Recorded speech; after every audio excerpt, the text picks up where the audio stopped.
इसलिए क्योंकि आप लखनऊ में हैं। इस बार नारा दिया गया है 400 पार। तो क्या 400 पार हो पाएगा? जनता क्या सोचती है? क्या है जनता का मूड? आज हम चलेंगे लखनऊ से दिल्ली। जी हाँ, क्योंकि गाड़ी बुला रही है। क्या बीजेपी जिस तरीके से काम कर रही है वो लोगों को पसंद आ रहा है, या फिर जो विपक्ष में बैठे हैं उनकी जो तमाम बातें हैं वो लोगों को कहीं ना कहीं लुभा रही हैं? क्या चाहती है जनता? क्या कमल खिलेगा या फिर कोई और इस बार सत्ता में आएगा? क्या कहना है जनता का? आप वोट करते हैं? वोट करते हैं? नो। वोट है नहीं आपका? नहीं, वोट है बट टाइम नहीं मिल पाता जाने का। Kanpur, I am staying new Delhi basically. तो दिल्ली में रहते हैं, कानपुर में आपका घर है। वोटिंग, हाँ, मेरा वोटिंग बेसिकली कानपुर का बेस। लेकिन जिम्मेदारी होती है वो तो वोट देना। हाँ, जिम्मेदारी होती, कभी कभार ऑफिस से छुट्टी नहीं मिलती ना, तो एक जिम्मेदारी वो भी तो है। तो ऑफिस की जिम्मेदारी के लिए देश की जिम्मेदारी भूल दी? नहीं, तो मोदी छुट्टी दिलवा दें, जरूर वोट कर देंगे उसमें। अपील कर लीजिए मोदी जी से। आपके थ्रू करेंगे और क्या, न्यूज बोल दीजिए कि छुट्टी मिले। वैसे मिलती है ऑफिस में छुट्टी? नहीं मिलती ना, तभी तो कह रहे हैं। वही तो मेरे पहला पॉइंट क्या था, छुट्टी नहीं मिलती तभी नहीं जा पाते। आप कहाँ से आए? मैं लखनऊ से दिल्ली जा रहा हूँ। तो लखनऊ से दिल्ली जा रहे हैं, उत्तर प्रदेश की राजधानी है और योगी सरकार है यहाँ पर, देश में मोदी सरकार है। क्या लग रहा है कि इस बार जो चुनाव है वो कहाँ जा रहा है? ऑब्वियसली मोदी जी फिर रिपीट होने वाले हैं, और क्योंकि दूसरा कोई एजेंडा दिख ही नहीं रहा। सर, आप वोट करते हैं? यस। तो ये तो कह रहे 377, आपको क्या लग रहा है? देखिए, मैं सरकारी मुलाजिम हूँ, मैं न सत्ता पक्ष के बारे में बोल सकता हूँ न विपक्ष के बारे में बोल सकता हूँ। बस इतना ही कहना चाहूंगा कि किसी भी राष्ट्र के लिए, मजबूत डेमोक्रेसी के लिए, जितना सत्ता पक्ष जिम्मेदार है उतना ही विपक्ष का भी होना मजबूत है। विपक्ष तो मजबूती से कई सवाल खड़े कर रहा है, तुष्टीकरण की बात कर रहा है, वो तो कह रहा है लोकतंत्र मर रहा है। डेमोक्रेसी में किसी भी संप्रदाय को बराबर सम्मान मिलना चाहिए, चाहे हिंदू हो, मुस्लिम हो, सिख हो, ईसाई हो। सबका सम्मान करना बहुत जरूरी है। जब तक हम सबका सम्मान नहीं करेंगे तब तक हमारा देश प्रगति पे नहीं जा सकता। तो क्या इस वक्त सम्मान नहीं हो रहा है सबका? ये कहना बहुत मुश्किल, अभी मैं कह नहीं सकता हूँ। आप तो खुद ही पत्रकार हैं, आप जानते होंगे। जो आप वोट करती हैं? यस। समानता की बात कर रहे हैं भाई साहब, तो आप जब वोट करने जाती हैं किस तरीके की समानता आप देख रही, क्या देख रही हैं कि इस बार क्या होने वाला है? पिक्चर तो क्लियर है, आपको तो सबको पता है, जो है पिक्चर क्लियर है। पर जनता को ज्यादा पता रहता है। मोदी जी आ रहे हैं। मोदी जी आ रहे हैं तो क्यों आ रहे हैं? क्या लगता है क्यों वो आ रहे हैं, और क्या ऐसा कारण है जो दूसरी पार्टियां नहीं आ पा रही हैं?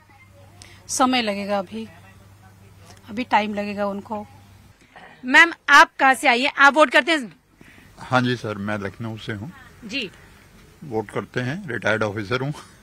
तो लखनऊ से आप हैं, डबल इंजन की सरकार है, तो कैसे ये सरकार काम कर रही है? लोकसभा 2024 के चुनाव आने वाले हैं, लखनऊ से राजनाथ सिंह खड़े होने वाले हैं। दूसरी तरफ लखनऊ यानी कि उत्तर प्रदेश के पूर्व मुख्यमंत्री भी हैं अखिलेश यादव, जो कि लोगों से मिल रहे हैं।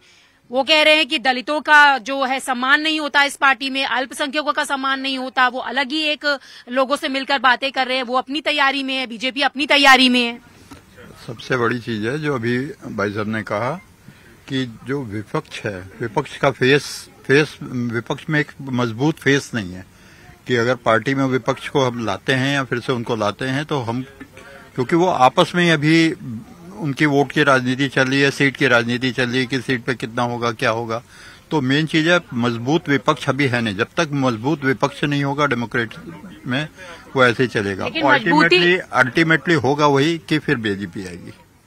लेकिन ये तो सब लोग मजबूती से मिले थे, इंडी गठबंधन इन्होंने बनाया था और सारी जोर शोर से सामने आए थे, लेकिन चुनाव से पहले टूट गया। वो चुनाव से पहले टूट गया। मेन चीज है गठबंधन में अभी उनका ये हो ही नहीं पा रहा है कि कल को अगर मान लीजिए जो गठबंधन बना है उसमें अगर सरकार उनकी आती है तो पीएम कौन बनेगा, होम मिनिस्टर कौन बनेगा, वो अभी उनका डिसाइड ही नहीं हो पा रहा।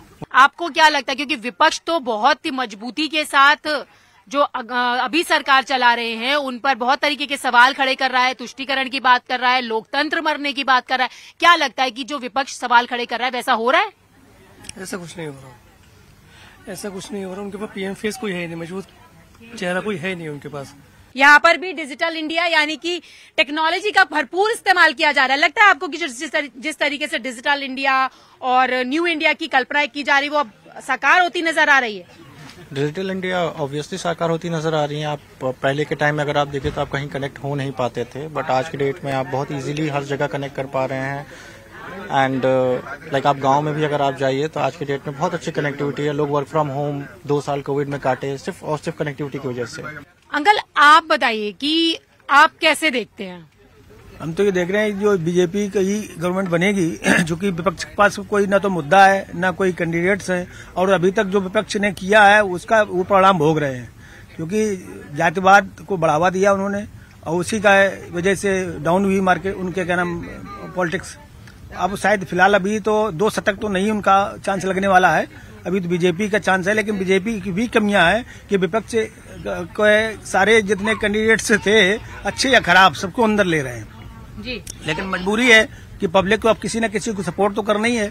जनाधार के हिसाब से अब वो सबको अपना वोट करना पड़ रहा है। तो जातिवाद का जो ये आरोप है वो आप कैसे देखते हैं कि सही है ये? जातिवाद का तो पहले रहा ही है, इसी वजह से तो बढ़ावा ये सब ये डाउन हुआ उनका क्या नाम पॉलिटिक्स। तो खत्म हो रहा जातिवाद और परिवारवाद? तो समानता वो ला ही रहे हैं सब में, हर चाहे अल्पसंख्यक हो सबको समान देख रहे हैं, तो इसलिए उनका सीट उनको बढ़ रही है सभी जगह जी। आप वोट करते हैं? कहाँ रहते हैं? मैं लखनऊ रहता हूँ। लखनऊ में रहते हैं, उत्तर प्रदेश की राजधानी, देश की राजधानी दिल्ली, लोकसभा चुनाव, क्या लग रहा है? क्लियर है बीजेपी। क्लियर है? क्लियर है। कांग्रेस को क्या है कि राहुल गांधी से हटके कुछ सोचना पड़ेगा। अच्छा। राहुल गांधी एक फेल्ड पॉलिटिशियन है, लगातार वो चुनाव हारे हैं, कहीं से उनका कोई मतलब कहीं सफलता का 1% भी उनके अंदर कुछ है नहीं। अच्छा, मतलब कांग्रेस को अगर नया चेहरा लाए कांग्रेस तो कुछ कमाल कर सकती है, ऐसा कह रहे हैं? हो सकता है, एक्सपेरिमेंट करके देखना चाहिए, कोई गारंटी इसमें भी नहीं है। और लखनऊ से चूंकि आप हैं, लखनऊ में तो अखिलेश यादव भी हैं, वो भी दावे कर रहे हैं, मुख्यमंत्री भी रहे हैं पूर्व। चुनाव आएगा तो सारे लोग दावे करते हैं, बाकी अभी तो बीजेपी ही आ रही है। तो विपक्ष के पास चेहरा नहीं है, कांग्रेस के पास अगर कोई नया चेहरा हो तो वो शायद कमाल कर सकती है, ये भी कहना है जनता का। एक छोटा सा बच्चा भी है, आप बताइए आप कहाँ से आए हैं? मैं फरीदाबाद से हूँ जी। हरियाणा से। और लोकसभा के चुनाव हैं, तो क्या इस बार खास होने वाला है? देखिए मेजोरिटी से तो बीजेपी आएगी जी। और बहुत सारे लोगों ने बोला एक कॉमन पार्ट है कि ऑपोजिशन जो है स्ट्रांग नहीं है। सो ऑपोजिशन स्ट्रांग तो नहीं है, लेकिन ऑपोजिशन के पास एजेंडाज नहीं है। आप बताइए क्या कहना चाहते हैं? देखिए ये जो हमारा देश लोकतांत्रिक देश माना जाता है जी। और यहाँ उम्मीद थी कि व्यापार की, नौकरी की, रोजगार की, युवाओं की बात की थी 2014 में वादा किया गया था, लेकिन व्यापार की जगह 80 करोड़ लोगों को 5 किलो अनाज दे दिया गया। हमें अनाज नहीं चाहिए, हमें नौकरी चाहिए जी। और हम चाहते हैं इस लोकसभा के इस चुनाव में, सबसे बड़े चुनाव में जी। हमें भी वोट करने का अधिकार देश की सरकार ने दिया है जी। प्रधानमंत्री आए कोई भी आए, लेकिन व्यापार चाहिए हमें ये नहीं कि 80 करोड़ लोगों की जगह 100 करोड़ कर दीजिए। आपके मुद्दे ये रहने वाले, आप बताइए। सर क्राइम के लिए जो सर ने अभी बोला मैं बिल्कुल भी एग्री नहीं करता हूँ। मैं इटावा का रहने वाला हूँ और मैंने आज से 15 साल पहले वो दौर देखा है कि आप 7-8 बजे के बाद किसी भी पान की दुकान पे आपको बहुत सारे मंचले और बहुत सारे अराजक तो जो पुलिस से भी नहीं डरते थे देखता था जी। आज 5-7 साल से हम 11 बजे 12 बजे इटावा एटा मैनपुरी इजिली निकल सकते हैं। तो मैं क्राइम की बात से तो एग्री नहीं कर सकता हूँ। हो सकता है बिजनेस के जो पॉइंट्स हो वो लोग maybe that will we have some constant, लेकिन ये चुनाव लोकसभा का है। यहाँ पे मुझे जो लगता है वो लोग देश के मुद्दे देख रहे हैं। एक हमारी जो फॉरेन नीति है या जो मोदी जी की जो लहर कह सकते हैं वो काम ज्यादा करेगी। हाँ ये बात सही है कि आपके लोकल मुद्दे कुछ हो सकते हैं वो, बट इस चुनाव में इतने नजर नहीं आएंगे, ये मेरा मानना है। राष्ट्रीय चुनाव है, देश के ऊपर 2014 में 55 लाख करोड़ रुपए ऋण था। आप पढ़े लिखे आदमी, अब 2 लाख नहीं। यहाँ पे सर हम डिबेट के लिए नहीं बैठे, हम पूछने के लिए बैठे। आपके क्या मुद्दे, आपने अपने मुद्दे बता दिए। तो विपक्ष जो है, जहाँ राहुल गांधी हैं, तेजस्वी यादव है, अखिलेश यादव है, तो क्या लग रहा है? आप परिवर्तन की बात कर रहे हैं, तो क्या ये परिवर्तन लेकर आ रहे हैं इस बार? देखिए जो विपक्ष के लोग हैं जनता के बीच की मांग पर इन मुद्दों पर लड़ाई लड़ रहे हैं वो खाली हिंदू मुस्लिम और या राम मंदिर और उस पर चर्चा नहीं कर रहे, सब पूजा सब राम तो सबके है, किसी पार्टी के नहीं है, हमारे हैं। लेकिन विपक्ष को बुलाया गया था, नकारा उन्होंने।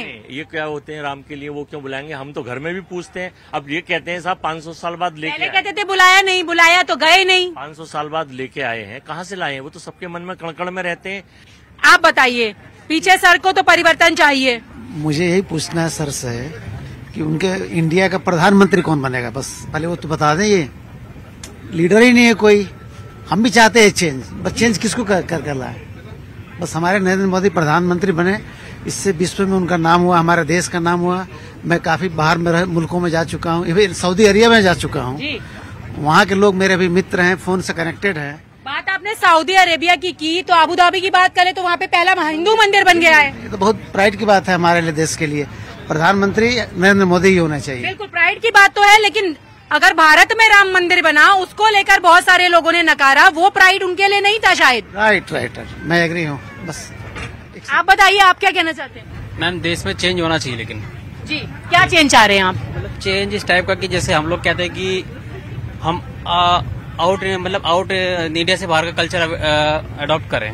तो इंडिया से बाहर आप जाके देखो, अमेरिका देखो, अमेरिका में हर 5 साल में सत्ता बदलती है। तो हम एक ही सत्ता को बार बार क्यों रिपीट करते हैं? जनता देती है वोट तो। मैडम जनता देती है, तो मैं तो कह रहा हूँ कि जनता को देखना चाहिए ना।